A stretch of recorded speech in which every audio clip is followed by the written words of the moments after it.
In this video, I'm going to show you 3 common beginner mistakes that I see trail riders making while trying to stand up. This can cause you to be uncomfortable while standing, awkward, or it can give you jerky throttle syndrome, where the bike wants to ride out from underneath you or crash right into a tree. And I don't want that to happen. Number 1 is putting too much weight onto your hands and wrists while standing. Maybe you're used to mountain biking or riding a street bike, and standing is really unusual or uncomfortable for you, and you don't know how to position yourself, so you're putting a lot of weight on your hands and wrists. Maybe you think that you can or need to control the whole weight of the bike, but this ain't no 30-pound mountain bike that you can just fling around and manhandle for a 2-hour trail ride, especially if you're small like me who doesn't go to the gym and work out. I'm not very strong. The second mistake is reacting to what the bike does. So how do you know if you're reacting to what the bike does? Well, if you're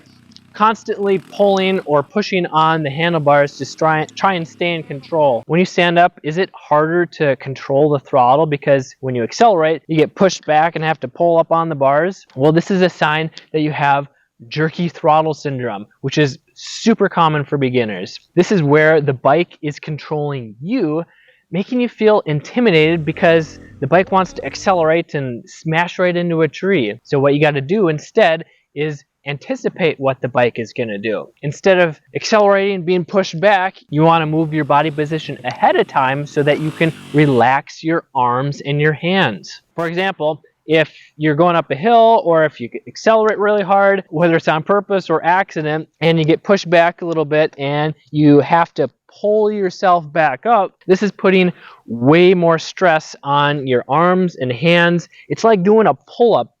And I don't know about you, but I can't do very many pull-ups without taking a break. Mistake number 3 when riding in the woods is trying to stand up at least 90% of the time. And I get comments from people all the time saying that they're trying to stand up as much as possible, but it's either exhausting or uncomfortable and they have to sit down. They do that because everyone says, oh, you need to stand up as much as possible. While that is extremely important, learning how to stand up in the proper position is one of the most important techniques that you can do in order to have more control, especially when riding rough terrain or riding over obstacles. But if you're trying to stand up almost 100% of the time, you might be getting really fatigued in your back or your legs in just a matter of 5 or 10 minutes. Because I've found that when I'm riding smooth trails, then why wouldn't I sit on the seat? If I'm not going to get bucked off, then why is there a need to stand? And if you want a troubleshooting workbook to solve the most common problems while standing on the pegs, you should check out my Standing Up Made Easy